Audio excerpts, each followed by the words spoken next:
In 7.5, we'll be talking about matrices and matrix operations.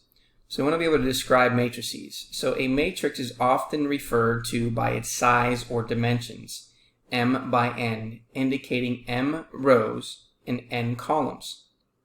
Matrix entries are defined first by row and then by column.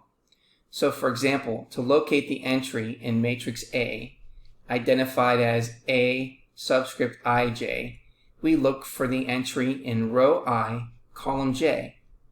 So in matrix A shown below, the entry in row 2, column 3 is going to be A subscript 2, 3. Now a square matrix is a matrix with dimensions n by n, meaning that it has the same number of rows as columns. The matrix above is a 3 by 3 matrix, is an example of a square matrix. A row matrix is a matrix consisting of one row with dimensions 1 by n. So here we have an example of a row matrix. And a column matrix is a matrix consisting of one column with dimensions m by 1. And here we have a column matrix. Now, a matrix may be used to represent a system of equations. In these cases, the numbers represent the coefficients of the variables in the system. Matrices often make solving systems of equations easier because they are not encumbered with variables.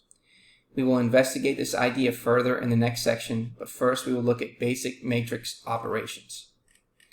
Matrices. So a matrix is a rectangular array of numbers that is usually named by a capital letter, A, B, C, and so on. Each entry in a matrix is referred to as A with a subscript ij, such that I represents the row and j represents the column. Matrices are often referred to by their dimensions, which is m by n, indicating m rows and n columns. So in example number 1, we want to find the dimensions of the given matrix and locating entries. So here's our given matrix. We want to find the dimensions of the matrix. So the first thing is we need to figure out how many rows there are. So that's 1, 2, 3. So we have 3 rows. Then we determine how many columns there are. So we have 1, 2, 3 columns.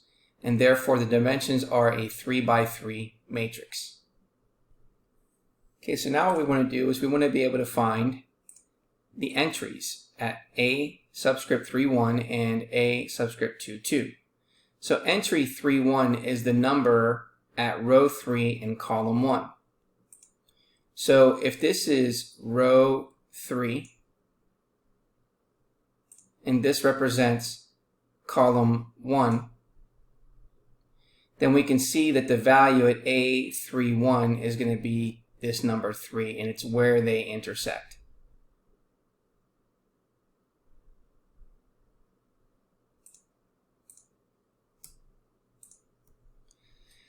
If we want to find the entry at A22,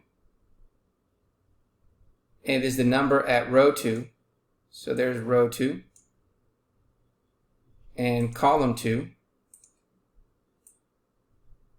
And so where they intersect is at 4. So A22 is equal to 4.